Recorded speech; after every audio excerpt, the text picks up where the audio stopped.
Hello and welcome to Tata Literature Live, the Mumbai International Lit Fest, co-sponsored by Tata Steel and Tata Projects and powered by Godrej. This individual session is also presented by Godrej. There will be a question and answer session at the end of the session, so please drop any questions that you may have in the comments section. Today's discussion delves into the unique and bizarre experience that is being a millennial. Delving into the lives and minds of this strange lot, we have Hilary Leichter, author of the novel Temporary, a humorous account of a millennial woman through 18 boyfriends and 23 jobs, struggling for happiness under late capitalism. Hilary's writing has appeared in N+1, The New Yorker, Harper's, The New York Times, and Conjunctions. She teaches fiction at Columbia University, and her book has been nominated for several awards. We also welcome Vivan Marwaha, author of What Millennials Want, an intimate biography of the world's largest generation. He is a user researcher who works on technology projects in emerging markets. He has written for the Washington Post, New Statesman, Mint, and Times of India, among other publications. Chairing this discussion is Aparna Piramal Raje, an author, columnist, and freelance journalist. Her first book is called Working Out of the Box, 40 Stories of Leading CEOs. She also writes for the Mint and has written for the UK's Financial Times Weekend. I'm really looking forward to this discussion. Over to you, Hilary, Vivan, and Aparna. Thank you so much, Kokila, for that introduction. And thank you, Tata Lit Live, for having us all here and for giving me this opportunity to be with these wonderful two authors. So I'll just say a little about these two books, and then we'll delve straight into the conversation. These two books are remarkable, and they're also remarkably different from each other. One stretches imagination, the other is steeped in research. One is a novel, the other is nonfiction. One is called Temporary, and the other one, if it had another title, it would be called Permanent. So these are really the two stories that we have. And Vivan, has researched and spoken to over 900 millennials, other individuals, policymakers, academics, and done a lot of academic research. Hilary, as we've just heard, has written this book, which is about 23 different jobs and so many different boyfriends. So let's start with you, Hilary. Where did this novel come from? I really want to know that. It came from well, first of all, thank you, Aparna and Vivan. I'm so excited to be here with you, and thank you to Tata Lit Live for having me. The novel came from the recesses of my very strange mind. I spent most of my 20s and early 30s struggling to be a writer and an artist in New York City. And in order to do that, you take on a lot of strange, unusual, and even unadvisable jobs to pay your bills. And I reached a point where I thought, well, why don't I just write about this? Maybe this is the story that I should be telling right now, the story of how I'm trying to pay for my writing habit. And that's what I did. And there are a lot of wonderful books about that experience. There are a lot of books about being an assistant, being underpaid, being undervalued in the workplace, but I didn't think that I had anything new to say about those things from a realist perspective, and so I took an absurdist and surrealist approach to it. And so instead of talking about job insecurity in an office, I put my protagonist on a pirate ship. And instead of talking about dangerous jobs in factories or in places where you are vulnerable to being taken advantage of by people in power, I had my protagonist work for an assassin. And instead of talking about emotionally dangerous jobs, I had my character work as a mother for a young boy. And so by taking this kind of circuitous approach to what it feels like to be in the workforce today, I hope I was able to access something unexpected. Yeah, exactly. So a pirate ship, an assassin, I'm just repeating this so that our audience can really take it all in, filling in for a ghost, somebody who is cleaning shoes. I mean, you did say that these are, what are all these metaphors for, really? I think in all of my writing, I'm really interested at answering questions that are impossible to answer. And so while the book started as an exploration into work and into millennial work, and I'm a millennial, and it was about my experience in the workforce, it became a larger question for me that I hope the book doesn't answer, because I don't think there's an answer to it, about what it means to be a person, because the state of existing is temporary. There's no permanence in life. We all are going to leave this world at some point, and so that became the larger concern of the book. And then to that end, what does it mean when we start thinking about our planet as temporary and love as temporary? And is it worth it to invest yourself in something that will end? Wow. So these are very deeply philosophical and existentialist questions. And I think we'll just move to Vivan and have this parallel conversation. I think, Vivan, your book talks about permanence in a very different way, because you looked at government. You looked at information which said that most of our millennials in India today want government jobs and they want arranged marriages. So they are looking for permanence in quite in their work lives and in their personal lives also. So my question to you really is, how much has changed with this young generation, if these have been the things that we have always wanted for decades, and this has been how our society has always been constructed? First off, thanks for having me on here. And Hilary's book sounds amazing. I'm really excited to check it out. To answer your question, the reason why I wrote this book is because, Indian millennials are 450 million people. They're the largest generation of people in the world. And when I started my project, we knew very little about them. I did a bunch of just cursory online searches. I typed Indian millennials, and the articles that came up and the research that was out there was largely about this social media addicted group of people looking for instant gratification. But my parents live in Bhopal, which, in India we call a small town, but it's a city of 1 million people. And when I went over there, I met, young men and women my age. I was 22 at the time, who were parents. And they already had, they were married and they had children. And I was like, we aren't talking about these people enough. I met, people my age, men my age, who had advanced engineering degrees, but they were watering lawns and delivering mail across town as couriers. And one of them, whom I profile in the book, was at the time studying to get a government job. And I asked him, why do you want a government job? And he told me, well, the private sector is just so unstable. There's no way I'm ever going to be able to provide for my children with a private sector job in Bhopal, because he was making about 10 or 12,000 rupees a month. And that's where I began to realize that young Indians are in this economy, Indian millennials are in an economy in a country where there's just no stability. The economy is not creating enough stable jobs.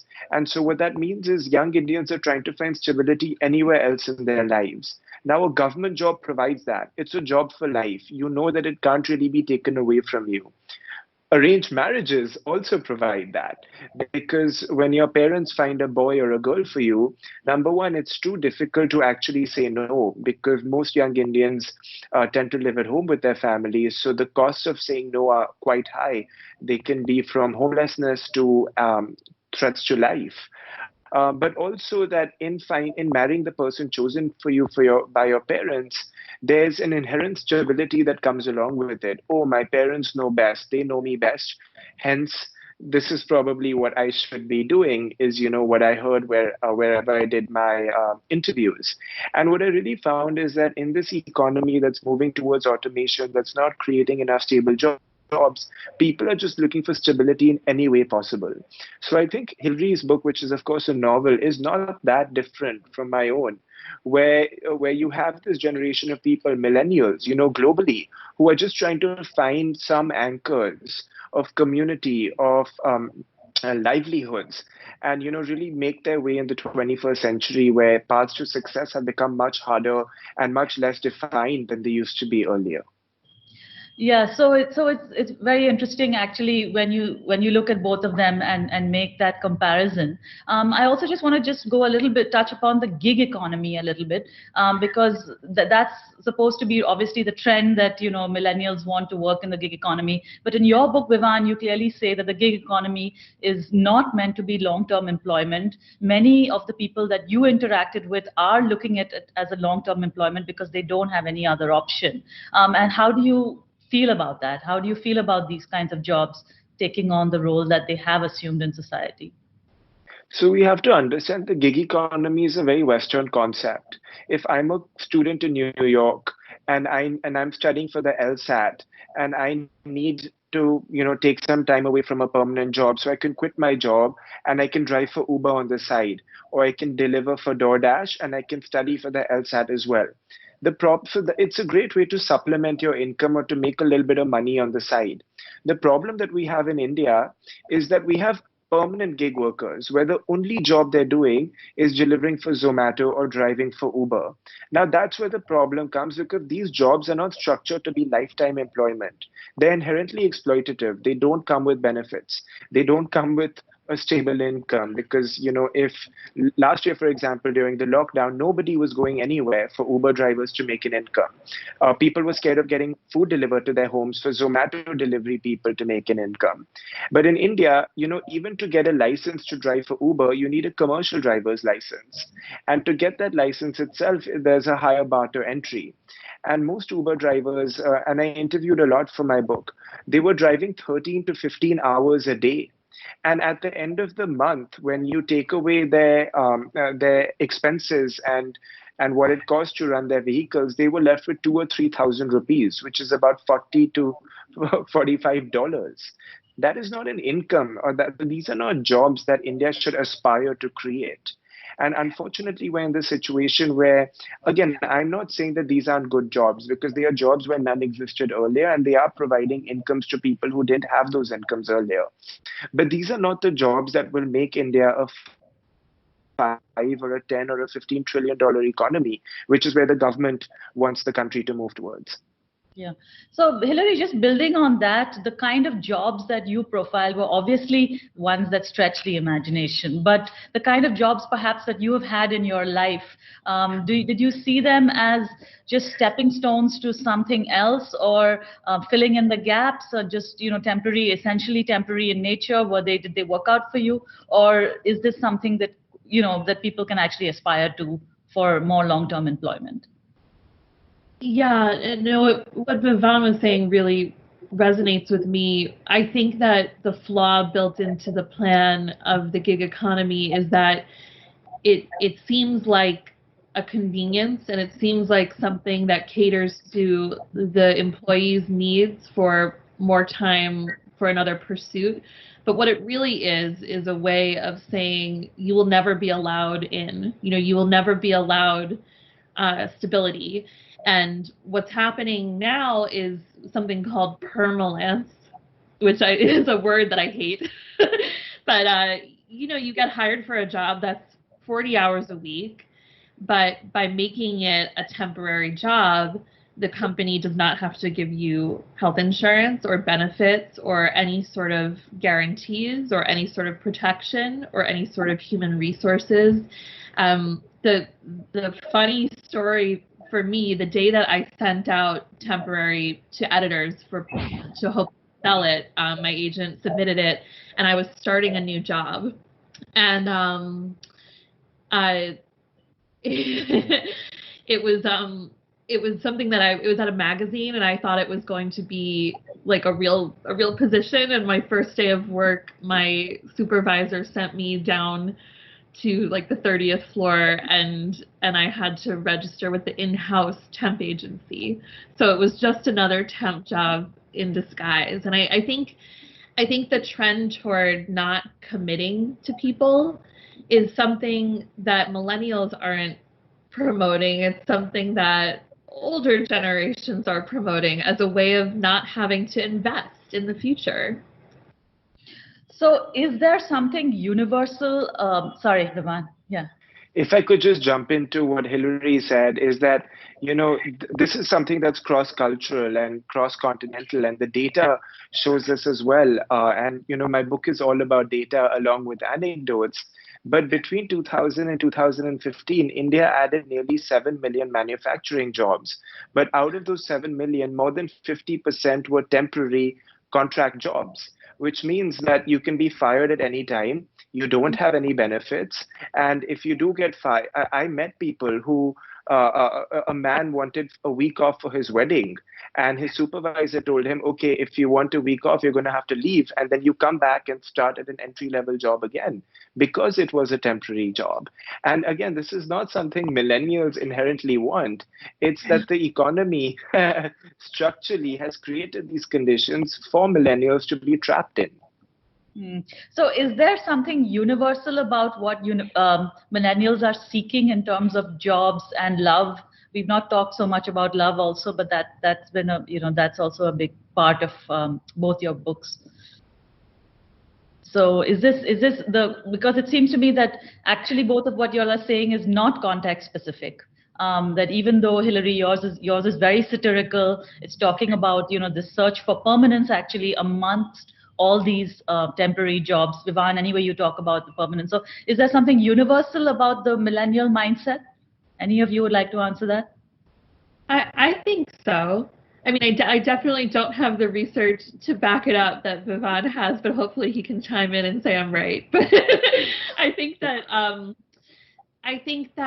the things that I'm interested in when I'm writing something that's not research based is what it matters of the heart. And so I think everyone for the most part wants safety, and everyone wants to be loved.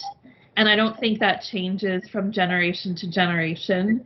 I teach 19-year-olds right now, so that's Generation Z, I guess, and they want the same things that we want. And the only difference is that they know the world is ending. And that's not something that I knew when I was 19. I think the only thing that's changing is the world around us and how we have to evolve and adapt to that, and adapt our needs to what's available and what's no longer possible. But I think human beings generally want the same things no matter where they live and no matter how old they are. Yeah, Vivan, you would agree with this, that maybe the protagonist of Hilary's very interesting novel wants the same thing as one of the guys that you've met in Jabalpur or in Kalyan? Here I would disagree with Hilary, and I agree with the basic human desire to be wanted and to be loved and to have a companion. But in India and in the research and interviews I did, is that love marriages and finding love was just such an alien concept for so many people that it's just not a part of your thought process or the millennial existence. Because for generations and for centuries in India, intra-community and intra-caste marriages have just been the way of life. And there's never been, 200 years ago, if you were a 13, 14-year-old girl, you were married off.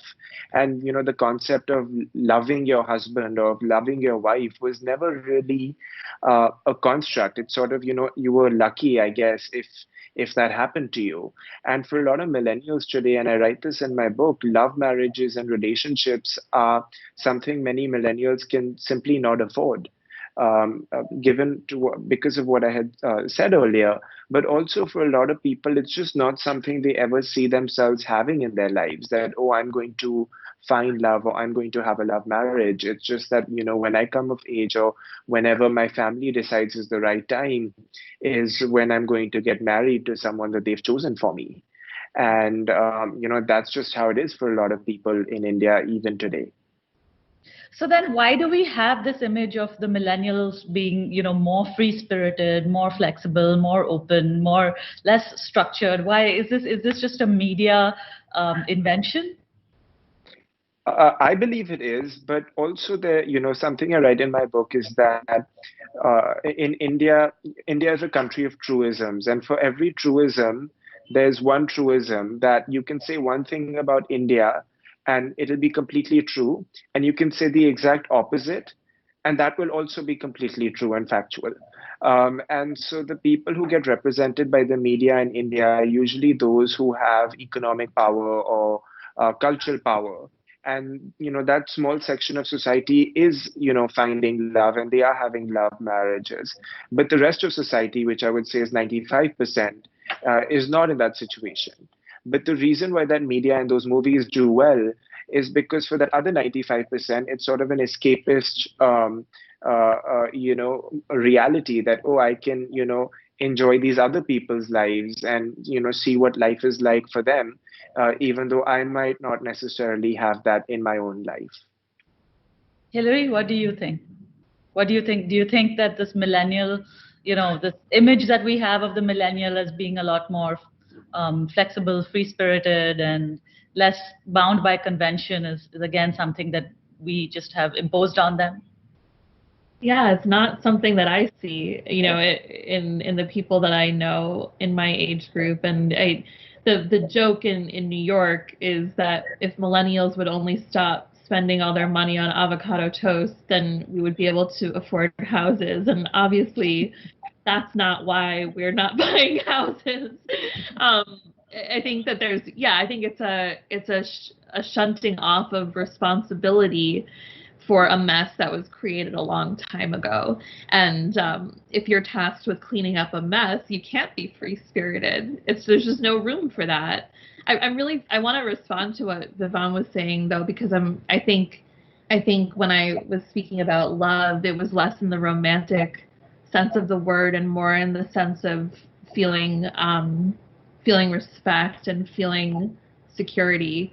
And there's a habit of employers telling even temporary workers we're a family, and using love metaphors and family metaphors as a way of talking about the workplace when it's really just a way of manipulating loyalty.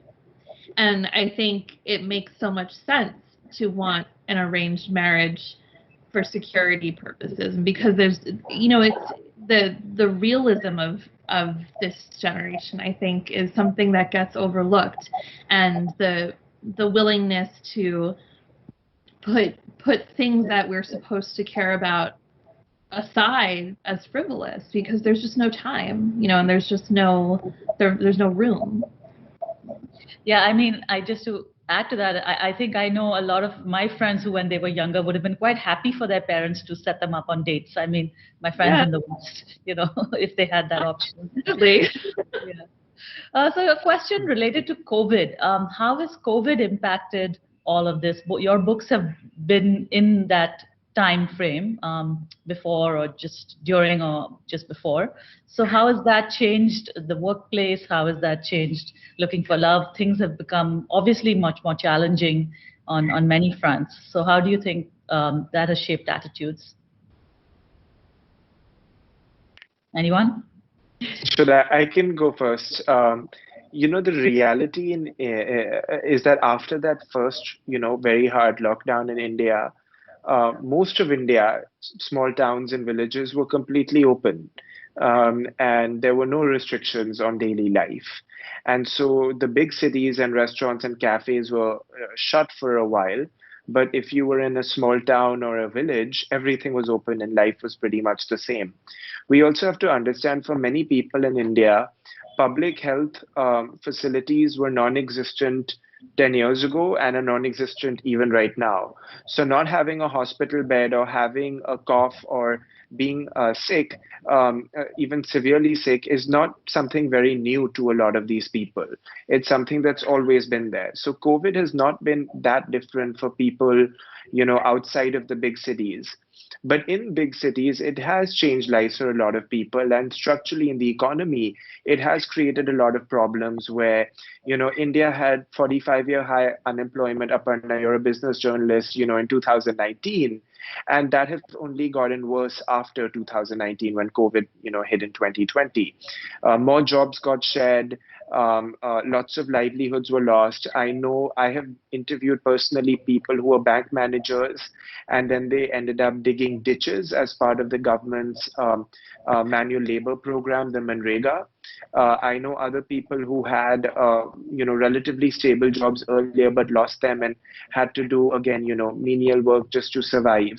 And so that definitely does exist. But for a large part of India, things have sort of just been the same with COVID. It hasn't changed life all that much.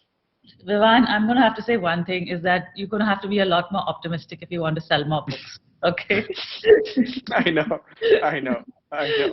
This is a slightly depressing direction in which we're headed, even though it's the truth. And the unemployment figures, is something that I've been also monitoring, and I can completely understand where you're coming from. Hilary, I'm sure it's quite a challenging sort of picture from where you are also. Yeah, and it wasn't so different here in the States from what Vivan was describing. There are cities or small towns where it was as if nothing was happening. And then, I live in Brooklyn, New York, and it was just a constant drone of sirens. There's a hospital down the street, and it was harrowing. And I think that there is an opportunity here for change, but also I'm just as pessimistic as Vivan, unfortunately. I think that one of the things that I saw changing during the pandemic was in my own field was accessibility and trying to make things available to people who might have trouble getting to an office or might have trouble coming to a reading or couldn't afford childcare or had other obstacles to being a part of the workforce and a part of the world. And there was suddenly, everyone was having that experience all of a sudden. And so, people are much more attuned to something when it becomes a part of their own day-to-day life. And I am hopeful that the virtual events that, that's allowing me to be a part of the Mumbai Lit Fest and things like this will continue. But at the same time, New York is shifting back to normalcy, and people are still hesitant to go back to the office, and employers don't understand why.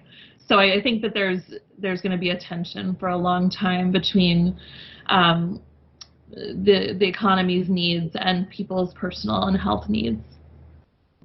Yeah, that I think is a social contract which employers and employees will have to renegotiate. Yeah. Which I think is still very much being contended. So how has writing these books changed your view, if it at all has, on capitalism? And what do you think about it now, modern day capitalism, both of you? Again, I can go first. I do believe, I'm a hardcore believer in capitalism, and I've lived in South Korea, I've lived in a few other countries where I've seen how capitalism, when done right, has really lifted millions of people out of extreme poverty. And India, being a socialist country itself for the first 40, 50 years, it's still in the constitution. We've seen what that sort of did to the economy and what that did to so many people. It kept so many people poor. So I do believe in capitalism. I just don't believe that it's always implemented the right way, and that, workers have a lot of power in the capitalist system right now. But largely, I do believe that it's a system that's helped a lot of people. Aparna, you said I should be more optimistic. And, in my book, I have an entire section about how social media and technology has really created incredible opportunities for young women and minorities in India to really break out of their lives. And, these are purely capitalist institutions and ways of life that I profile a young Muslim woman, Nazneen, who was a domestic abuse survivor, who learned she was watching YouTube videos all day, and these were makeup tutorials. And eventually, after, delivering her baby and escaping her marriage, she realized, oh, I need to make some money. And what do I know how to do? Well, I know how to apply makeup, which once again she learned on YouTube. And she started putting makeup on girls in her neighborhood. Eventually, that became bridal makeup. Eventually, people told her, hey, you're really good at this. And she hired someone else. And from her parents' living room, when I met her, she first opened her own salon in Hyderabad. And once again, YouTube was her teacher, and Facebook, WhatsApp, and Instagram were her word of mouth. and now she's supporting her family from a few years ago being dependent on them. And this is just one of those stories where Nazneen had the tools needed to succeed, and was able to pull herself up into a completely new set of economic circumstances. So I'm a big believer in capitalism, but I just don't think everyone has access to it right now. Yeah, I think the point that you made about the educated unemployment that's happening in the country and really the lack of skills, and I can speak actually in my past role as an employer, the how difficult it is to hire people with skills. And one of the reasons why I think so many companies go in for temporary workers, etc., is because they don't want to be locked into contracts, which make it very difficult to compete also with other countries. So it is, I think, challenging when you see the other perspective also, just as much as it is disheartening for people who are in the job market and who have the qualifications and are not able to secure a job. Hilary, did you have any sort of, evolution in your views on capitalism after working on this? Yeah, absolutely. I did not set out to write a book about capitalism, but I did, and I think that's curious because I think anything that seeps into your work as a novelist without your permission deserves interrogation. I don't really see it as my job to come down in favor of things or people or ideas or against them, but I do see it as the job of the novelist to ask questions. And writing this book raised a lot of questions for me about, why did I set out to write about a woman and have to write about her jobs? Why did I set out to write about love and end up writing about work?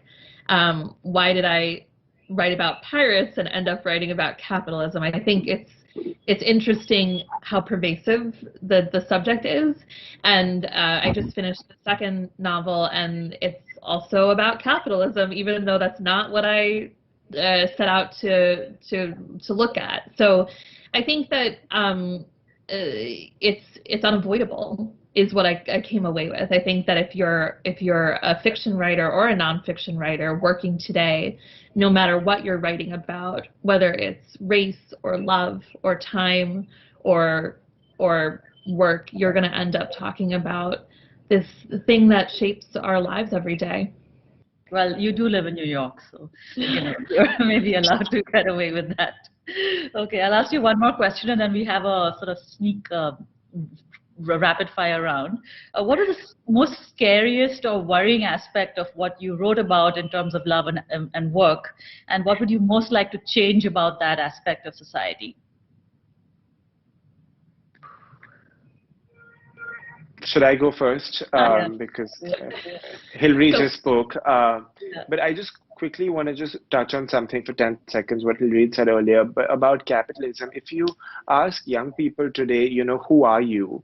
They'll often tell you, oh, I'm a consultant, or I'm an investment banker. And that is capitalism playing itself out, right? Because we're defining ourselves by our job. We're not defining ourselves by who we are. Like, I'm not going to tell someone, oh, I love tennis and I love to travel and I'm the son of A and the son of B. But it's, oh, I work as this. And that's because work and income and money increasingly plays such a big role in our lives, including in our happiness, that, you can only enjoy certain things in life if you have these distinctions or if you have these positions in the economy. And I think that's, the incredible pervasiveness of capitalism in our lives, that maybe all of us can, take some power back from the system a little bit and just be people who have interests and be defined by those interests as opposed to our jobs. But to answer the question that you had posed, I think the one thing I wish I could claw back a little bit is while I believe technology and social media have been incredible, including in a country like India, in really giving young people this amazing sense of identity and meeting places where often they didn't have them earlier, I would ask people to take a step back for a second and to spend less time online, because online people are having interactions and they are getting exposed to information that is not always healthy. And so this can not just, I'm not just talking about misinformation, but I'm also talking about, by always being online and by seeing other people's lives and how other people live their lives, I don't think that's healthy for the millennial psyche. No one really online or on social media will tell their friends that they're having a bad day, or that they got rejected from a job, or that they got rejected from an education program. But they will share their acceptance when it happens, and they will share their promotion when it happens. And I think always being exposed to that and not having some of those things in your life, in your daily life, which everyone experiences some type of failure, is really unhealthy to a lot of young people who have grown up online and don't know anything else. Yeah, I think that's, I think that's something that we can all identify with, definitely. Hilary, what was scariest, or what would you like to change most about what you wrote, what you observed in a way? I think the scariest thing I wrote was the idea of being hired as a ghost to haunt a family's home, and I feel like that could happen. I feel like I'm gonna be on this panel 10 years from now, and someone will say, "Hey, did you know?" No, I wouldn't. I don't know that I would change anything that I wrote, but I appreciate that I get to confront these things from a distance, and I think one of the things that writing the book, it didn't show me this for the first time, but it hammered home the feeling that I'm very lucky to have never had a job, no matter how bad, that endangered my health or physical safety. And that is a reality for so many people. And so I think that I'm writing from a very privileged place in that sense, even though the economic realities that I was confronting were very real to me. And I think that it's indicative of the world we live in, that people are asked to not only compromise morals or desires or dreams, but their lives. Yes, definitely. Thank you. So we'll move into a rapid fire round. And when I say rapid fire, I do mean I'm just going to ask you a couple of questions. You have to please respond as quickly as possible. I'll start with Hilary. What is successful work? It's art that you stand by and can be proud of. What is a successful relationship? For me, also. Any relationship. One that has mutual respect and is a mutual and equal power. Great. My hope for American millennials would be. What would your hope for American millennials would be? They get to have houses and avocado toast. Nice. Okay, Vivan. What is a happy marriage? One that makes both in it fulfilled and happy. Okay. The best jobs are those which do what? You can leave at the office and provide you with a good income to keep yourself satisfied and let you live the life you want. Okay. And your hope for Indian millennials would be? To spend less time online. Great. We have some time for questions. Question for Vivan. Are millennials in India worried about the climate crisis because they are the ones who will have to live with its consequences? Did you find that? You did not have a chapter on climate. Did you have a climate chapter in your hardback? I didn't see it. I did not, and it will be there in the paperback because I get asked this question wherever I go. And I should have included a little bit because I have met climate refugees. To be honest with you, it is not something most millennials in India think about, but it is something that has affected a lot of millennials. And by that, what I mean is increasingly we're seeing more and more climate refugees, from people in Kerala whose homes and villages have been wiped out by floods to people in Uttarakhand whose homes and villages have been wiped out by floods. And this is something that's sort of uniting people from all geographies in India and from all backgrounds. We have droughts all over the country. We're having either excessive rainfall or no rainfall. And these are directly linked to climate change. And initially it was, if it didn't affect my life, if it didn't affect my livelihood, I didn't care about it. And still a lot of, millennials don't think about it, but their lives are being impacted by it. And as long as once people begin to draw that link, I think more and more people will begin to care about the climate crisis. But it's not something people are thinking about right now. Yeah, I mean, it's unfortunate that we have to think about it only if we experience the challenges, but I guess it's important to be on that, in that direction. A question for Hilary. What are the mental health costs of dealing with this instability? Is becoming a counselor a good career choice? Did you think about having a counselor in your novel, and what are the mental health costs of being so temporary? Oh, I think a counselor is too. I think that it's too prevalent for it to have existed comfortably in my strange book. But I think, having someone to talk to is a great idea. I know I read a couple of your articles, Vivan, and you write a lot about millennials being the most anxious generation, yes. And I think that's that anxiety is both fundamental to daily life and trying to do the most basic things like pay rent, pay student loans, buy food, and it's also an existential anxiety. To your point about climate refugees, when I think about America and where to live and where to spend the rest of my life, the West is fires, the East is floods, the Gulf is hurricanes. I mean, there's nowhere to go, and I think that feeling of placelessness has a high mental health cost, because it's not just placelessness like no one will hire me full time. It's literal placelessness, as in there's nowhere to live. Yeah, I mean, so again, a common theme echoed by both of you. Yeah.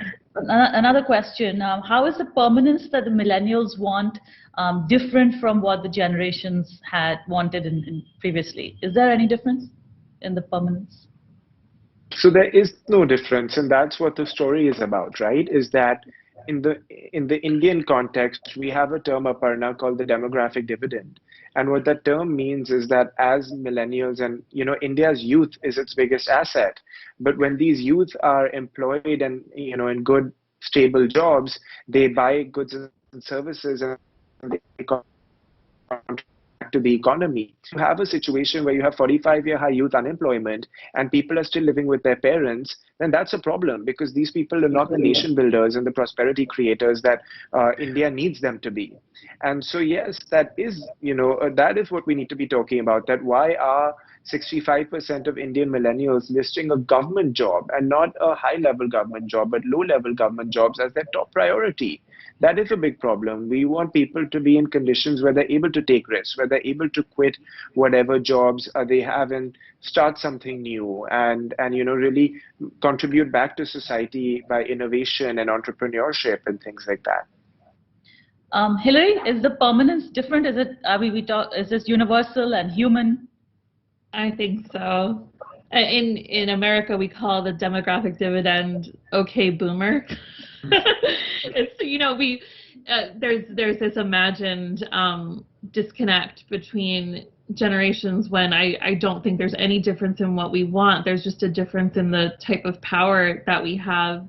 There's a huge student loan crisis in this country, and if student loans were forgiven, then millennials would have the buying power of the generations that preceded them, and it would be such a relief to have any power at all. I think that if anything, it's a testament to what it's not about what you want, it's about what's possible. And I think the millennial often is confronting things that feel impossible, and so choosing something else.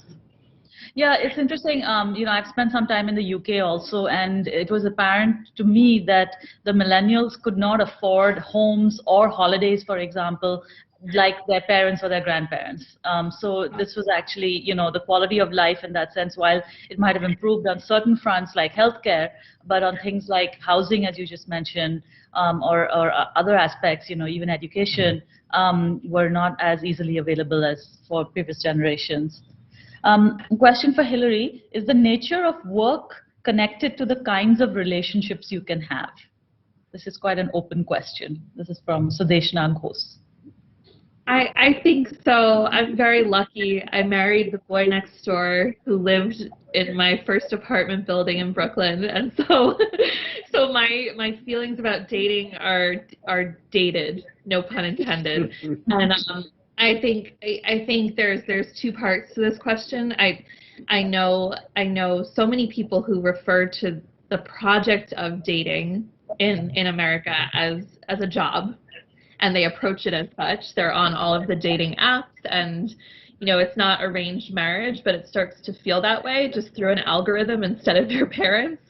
And I think this is a question that I like to come at from a female perspective, because I do think that if you are at sea, and if you're kind of unmoored in your financial and professional life, it does change the power dynamic in a relationship. And I think that it's impossible to think about these things separately, because marriage, as even Jane Austen knew, was an economic transaction, not an emotional one. Well, yes, that's a nice place to end. So thank you both. I think we're running out of time now. So thank you both for being with us. I think we've discussed a lot about the intersection between love and work, the changing nature of work, the changing nature of capitalism, how universal love can be, how universal the need for safety in work can be. So I think if anybody would like to take this conversation forward, then I would highly recommend Hilary and Vivan's books as a starting point to think more about these topics. So thank you again. And over to you, Kokila. Thank you. Thank you so much. That session was absolutely enthralling. I mean, I think that there were so many things that you said that were things that I have thought in the past, and all of you just put them in the most artistic terms, and I guess that's what makes you successful authors.